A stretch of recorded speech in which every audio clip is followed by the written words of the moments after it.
आपकी बॉडी में हर वो क्षमता है कि आपको पूरी तरीके से स्वस्थ कर दे, हीलिंग तक पहुंचा दे। और इसके कई एक एग्जाम्पल हम आए दिन देखते रहते हैं, एक से एक लोगों ने जहां पे मेडिकल साइंस भी हार मान गया, हीलिंग तक खुद को पहुंचा दिया। हर जगह से हमें न्यूज मिलती कि किस तरीके से मेडिकली पॉसिबल नहीं था बट वो इंसान हील तक आ गया। कभी सोचा है ऐसा क्यों होता है? अगर आज इस दुनिया में बैठ के सोचे तो बहुत सारी ऐसी बीमारियां हैं जो पहले बहुत सारी सोसाइटी में एग्जिस्ट भी नहीं करती थी, या फिर उनका रेशियो बहुत कम था।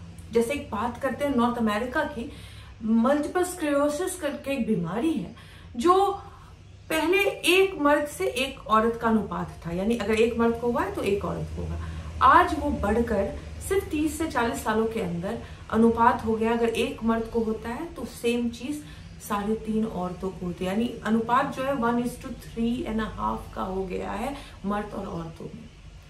आज की डेट में जितने भी ऑटो इम्यून डिजीजेस हो, चाहे वो नर्वस सिस्टम से रिलेटेड हो या गट हेल्थ से रिलेटेड हो या फिर बोन से रिलेटेड हो, पहले सुनाई भी नहीं देते थे या बहुत रेयर केसेस सुनाई देते थे।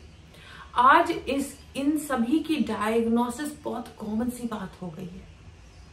आज अमेरिका में 70% पॉपुलेशन किसी ना किसी एक चीज की दवाई खा रहा है, which is now becoming normal to eat a medicine. कभी सोचा है कि आखिर क्या है जो ये बीमारी बढ़ती ही जा रही है, घटने का नाम नहीं ले रही है? जबकि अगर देखा जाए तो साइंटिफिकली प्रूवन है कि हमारी बॉडी के सेल्स वापस से रीबर्थ कर लेते हैं, वापस से रीजनरेट कर लेते हैं। तो अगर सेल्स बॉडी की चेंज हो जाते हैं, यहाँ तक कि अगर बोला जाता है कि 7 सालों में हमारे पास एक नई बॉडी होती है, कुछ की टाइम ज्यादा लगती है। जैसे एग्जांपल देती हूँ कि हमारे स्किन में अगर कुछ डैमेज है तो स्किन को रीजनरेट रीबर्थ होने में कुछ करीब 2 से 4 हफ्ते का टाइम लगता है। बाल को डिपेंडिंग ऑन जेंडर, औरतों को यहाँ पे थोड़ा सा वैरी करता है, औरतों को 6 साल लगते हैं, मर्दों को 3 साल लगते हैं। सेम चीज अगर लिवर की बात की जाए तो उसकी डिपेंडिंग ऑन क्या टॉक्सिन है, कितना डैमेज करके गया है, लिवर को हील होने में 150 से 500 दिन लगते हैं, डिपेंडिंग ऑन किसकी कितनी टॉक्सिन है, कितना डैमेज करके गया है। सेम चीज बोन में 10 साल हो जाती है, डिपेंडिंग ऑन एज ऑल्सो, क्योंकि विद एज आप थोड़ा टाइम देते हो हील होने में। तो अगर बॉडी की हर एक सेल रीबर्थ होती है तो मेरे अगर बॉडी में डायबिटीज का इश्यू है तो 7 सालों बाद वो डायबिटीज गायब क्यों नहीं हो जाता? क्योंकि मेरी बॉडी तो सारे सेल्स बदल चुके हैं, तो वो डायबिटीज क्यों कैरी फॉरवर्ड हो रही है? या फिर अगर मल्टीपल स्क्लेरोसिस जेनेटिकली इशू है, जेनेटिक का इशू आप बोलते हैं, जीन पे ब्लेम करते हैं, तो फिर औरत तो मर्द का अनुपात क्यों बदल रहा है जबकि जीन तो चेंज होती ही नहीं है 10, 15, 25 साल 40 सालों में? कहीं तो कुछ है जो मेडिकल साइंस के दिए गए आंसर्स में स्ट्रांगली होल्ड नहीं कर पा रहा है। और जब लोगों को बीमारियों के बारे में बात कीजिए तो बोलते हैं व्हाट टू डू। सोसाइटी का यही रिस्पॉन्स होता है क्या करना होगा in order to heal, but what to do से बेटर एक और चीज है जो समझना होगा, व्हाई इट इज हैपनिंग। अगर आप एक गार्डनर हैं और आपके गार्डन में प्लांट है जो बढ़ नहीं रहा है या उसकी बढ़ने में बहुत दिक्कत आ रही है, कीड़े लग रहे हैं कुछ, तो आपको समझना होगा कि उस पौधे का नेचर क्या है। जैसे एक अनार का पौधा है और वो बहुत ज्यादा पीला पड़ गया है या वो बहुत सड़ रहा है या बढ़ने का नाम नहीं ले रहा है, तो उस अनार के पौधे का नेचर समझना होगा। अनार का पौधा सिट्रस फ्रूट बहुत ज्यादा पानी में सर्वाइव नहीं कर पाता है, तो एज अ माली, एज अ गार्डनर क्या आप उसमें रोज पानी डालोगे? नहीं। फिर आप उसके नेचर के अकॉर्डिंग उसकी देख रेख करोगे तो वो फिर पनपना शुरू हो जाता है। उसमें शायद खाद वाद तो डालोगे ही, लेकिन उसके साथ साथ उसके नेचर को भी समझोगे कि धूप पे रहेगा तो ठीक रहेगा या छांव का पौधा है तो ठीक रहेगा, ज्यादा पानी ठीक रहेगी उस पौधे में या कम पानी ठीक रहेगी। लेकिन जब यही चीज हम अपने हेल्थ के बारे में बोलते हैं तो एक ब्लैंकेट रिस्पॉन्स होता है हर एक हेल्थ की प्रॉब्लम का। क्या आप कभी किसी भी स्पेशलिस्ट के पास जाते हैं तो कोई आपसे पूछता है कि ये बीमारी हुई है, क्या थी तुम्हारी पास्ट थिंकिंग, या फिर बचपन में क्या हुआ था तुम्हारे साथ जिसके कारण तुमने ये बीमारी मैनिफेस्ट की है। मुझे तो नहीं लगता कोई मेडिकल साइंस इस तरह के मेडिकल डॉक्टर इस तरह के क्वेश्चंस भी पूछते होंगे, पॉसिबल ही नहीं है। मेरे इतने दिनों के एक्सपीरियंस में मुझसे तो किसी ने नहीं पूछा, क्योंकि हमारा मेडिकल साइंस माइंड और बॉडी में सेपरेशन बोलता है, बिकॉज माइंड अलग है, बॉडी अलग है। जबकि सच्चाई यही है कि माइंड और बॉडी में कोई सेपरेशन नहीं है। आप चाहे डर्मेटोलॉजिस्ट के पास जाइए अपनी स्किन को ठीक करने के लिए, या फिर आप स्ट्रेस के लिए जाइए, अपने एंजाइटी के लिए जाइए किसी साइकाइट्रिस्ट के पास, या फिर अपने पेन या ऑस्टियोआर्थराइटिस की दवाई के लिए जाइए किसी दूसरे स्पेशलिस्ट के पास, किसी फिजिशियन के पास। सारे लोग आपको जो दवाई देते हैं, चाहे वो डर्मेटोलॉजिस्ट कोई क्रीम देगा लगाने के लिए, या फिर आपको कोई अर्थराइटिस के दर्द कम करने की दवाई दे, या फिर एंजाइटी में आपको एंजाइटी या डिप्रेशन कम करने की दवाई दे, उन सभी चीजों में एक चीज बहुत कॉमन है, उन सारी दवाइयों में रहता है स्टेरॉइड। और स्टेरॉइड का काम ये होता है कि आपकी फीलिंग, आपको नमनेस प्रोवाइड कर देना। तो अगर माइंड और बॉडी अलग है और बॉडी की हीलिंग से माइंड का कोई लेना देना नहीं है, तो सारे डॉक्टर इस वक्त स्टेरॉइड क्यों दे रहे हैं दवाइयों में, क्यों हमारे माइंड पे ही काम कर रहे हैं बॉडी की हेल्थ को ठीक करने के लिए?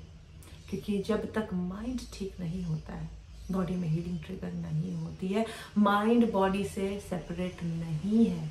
ये आज साइंटिफिकली प्रूवन हो चुका है कि अगर कोई माँ बहुत ज्यादा स्ट्रेस्ड है, बहुत ज्यादा एंग्शियस है प्रेगनेंसी के दौरान, तो बहुत हायर चांसेस है उनके बच्चों में एस्थमा की प्रॉब्लम बड़े होने के बाद, मतलब जब बच्चा पैदा होगा तो एस्थमेटिक बच्चा पैदा हो जाए।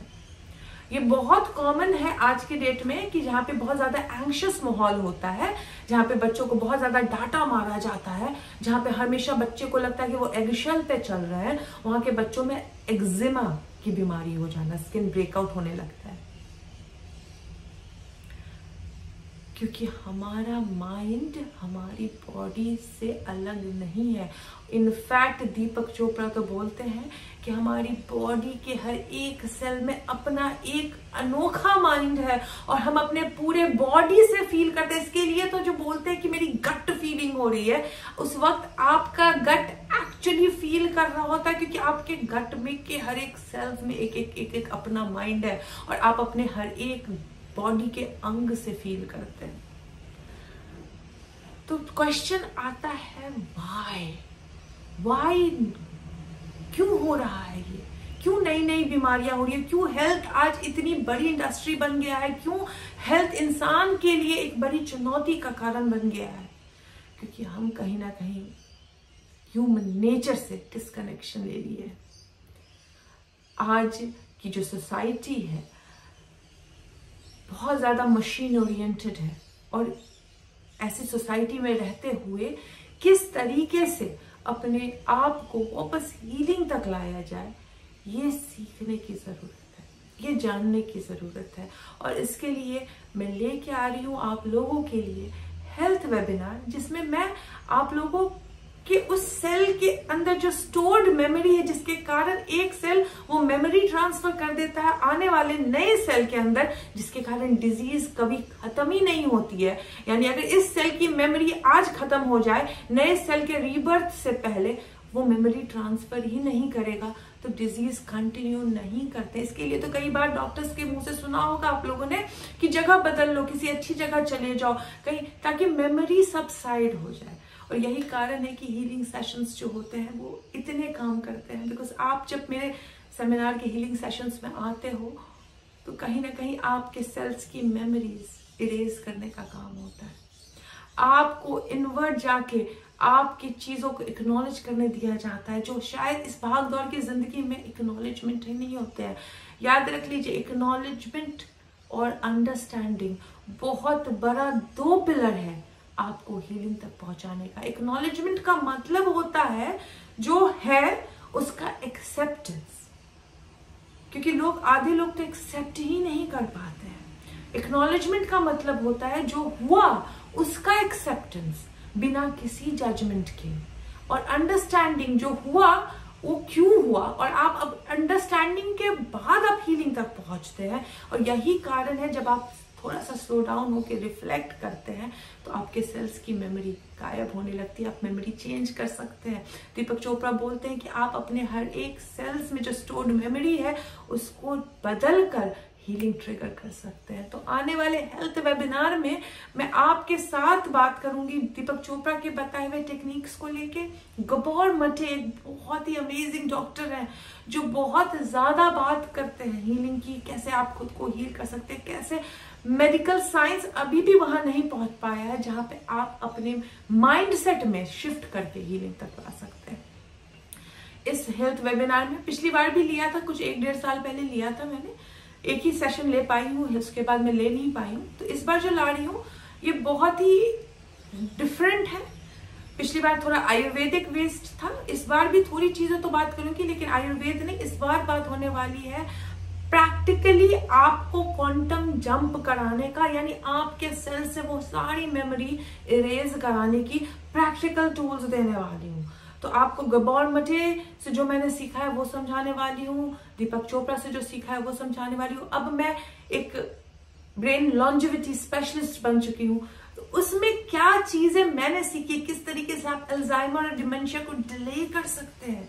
बिकॉज आज की डेट में माइंड एक बहुत बड़ा एसेट भी है, तो आपका ब्रेन एक बहुत बड़ी प्रॉब्लम क्रिएट करने वाला मशीन भी बन गया है।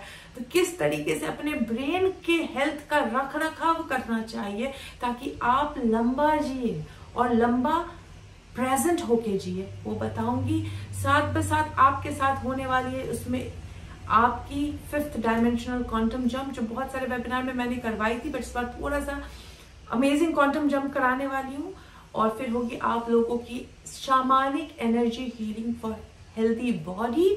सिर्फ एक रिक्वेस्ट है, अगर आप प्रेग्नेंट हैं तो प्लीज इस वेबिनार में मत आइएगा, बिकॉज प्रेग्नेंट लेडीज इस शामानिक हीलिंग का पार्ट नहीं बन सकती हैं। तो अगर आप प्रेगनेंसी मैनिफेस्ट करना चाहती हैं, अगर आपकी बॉडी में इश्यू है जिसके कारण आप प्रेग्नेंट नहीं हो पा रही हैं, आप बिल्कुल आ सकते हैं। लेकिन अगर आप प्रेग्नेंट हैं इस वक्त तो प्लीज इस हेल्थ वेबिनार में को स्किप कीजिए, बिकॉज हीलिंग सेशन में आप पार्ट नहीं बन सकती है। बहुत स्ट्रॉन्ग हीलिंग सेशन होती है, बेसिकली आपके करंट सेल्फ को डिस्ट्रॉय करके नया सेल्फ क्रिएट किया जाता है इस हीलिंग सेशन में, ताकि आपकी पास्ट मेमोरी जो स्टोर्ड है आपकी बॉडी में वो पास ऑन नहीं हो नए सेल में, ताकि वो बीमारी जो इस वक्त आप डील कर रहे हैं वो कंटिन्यू ना करे और आपकी बॉडी हीलिंग ट्रिगर कर दे। आपके बॉडी में एक पूरी की पूरी केमिकल फैक्ट्री है और आप चाहो तो पूरी की पूरी केमिस्ट की शॉप खोल सकते हो, यानी ऐसी ऐसी दवाई बना सकते हो अपने बॉडी में जो बाहर इस वक्त दुनिया में शायद अवेलेबल भी नहीं है, और अवेलेबल भी है तो बहुत महंगी है। जैसे अगर आप बहुत एक्सिलरेशन फील करते हो तो आपकी बॉडी इंटरल्यूकिन बनाती है। इंटरल्यूकिन बहुत महंगी है जो कैंसर के ट्रीटमेंट में यूज होती है, लेकिन आपकी बॉडी फ्री में बना के दे देती है। कभी सोचा है ऐसा क्यों होता है? क्योंकि जब आप एक्सिलरेशन फील करते हो तो आपकी माइंड आपका जो है वो ट्रिगर करता है वो हीलिंग रिस्पॉन्स, सब कुछ यहीं से है। और आपके मंदिर को स्वस्थ करने के लिए मैं लेके आ रही हूँ 13 अक्टूबर को संडे के दिन 12:30 बजे इंडियन स्टैंडर्ड टाइम से हेल्थ वेबिनार। बुकिंग ऑन है मेरे वेबसाइट revati.com.au पे, या फिर नवदीप को बोलिए वो आपकी मैनुअल बुकिंग भी कर देंगे। मैनुअल बुकिंग की चार्जेस थोड़ी ज्यादा है, अगर आप डायरेक्टली वेबसाइट से बुकिंग कीजिएगा तो 1000 रुपये में बुकिंग हो जाएगी। हेल्थ वेबिनार पूरे दिन का होने वाला है तो रेडी होके आइएगा, बिकॉज मैं आपको डिटेल में बताऊंगी किस तरीके से आप न्यूरोलॉजिकली ट्रिगर कर सकते हो अपनी हीलिंग, आप किस तरीके से अपने ब्रेन हेल्थ से लेके अपने बॉडी के हेल्थ को बेटर कर सकते हो, आपको क्या करना चाहिए क्या नहीं करना चाहिए। इस वक्त अगर आप बहुत बड़े किसी क्रॉनिक डिजीज से गुजर रहे हो तो बहुत सारे तरीके बताऊंगी कि आप उस क्रॉनिक डिजीज को भी डिफीट कर सकते हो। बस शर्त यही है, जो सुनोगे वो करना भी पड़ेगा। शर्त यही है कि जब आप हीलिंग सेशन में आओगे तो पूरे विश्वास के साथ ओपन होके रहना पड़ेगा, क्योंकि हीलिंग ट्रिगर होती है और बहुत लोगों ने खुद को हील किया है। So you can heal yourself too. ये बहुत इंपॉर्टेंट है जानना कि किस तरीके से हमारे बिहेवियर, हमारे लव्ड वंस के बिहेवियर, हमारे आसपास में हो रही चीजें हमारी हेल्थ को इफेक्ट करती है। तो इस वेबिनार में आपको बताऊंगी कि क्या माइंडसेट होना चाहिए। अगर आप पेरेंट हैं तो आपके लिए बहुत इंपॉर्टेंट है, क्योंकि ADHD, autism spectrum, asthma, eczema, ये सारी बीमारियां पहले इतनी प्रेवलेंट नहीं थी जितना आज सुन रहे हैं। तो कहीं ना कहीं हमने ह्यूमन नेचर को समझना बंद कर दिया है, डिस्कनेक्शन हमारे नेचर से हो गया है। तो जिस तरीके से अनार के पौधे को पनपने के लिए क्या उसका नेचर है ये जानना जरूरी है, उस तरीके से आपके बच्चों को पनपने के लिए क्या नेचर उनका है वो जानना जरूरी है। आपका क्या नेचर है वो जानना जरूरी है, ताकि आप भी पनपो, जो बीमारी है उसको भी ठीक कर सको और उस अल्टीमेट हीलिंग तक पहुंच सको जो आप बखूबी कर सकते हो। तो बुकिंग ऑन है, नीचे लिंक डिस्क्रिप्शन में है, मेरे वेबसाइट की जाइए और बुकिंग कीजिए। मिलती हूँ आपसे अब नेक्स्ट वीडियो में। Till then take care, good bye.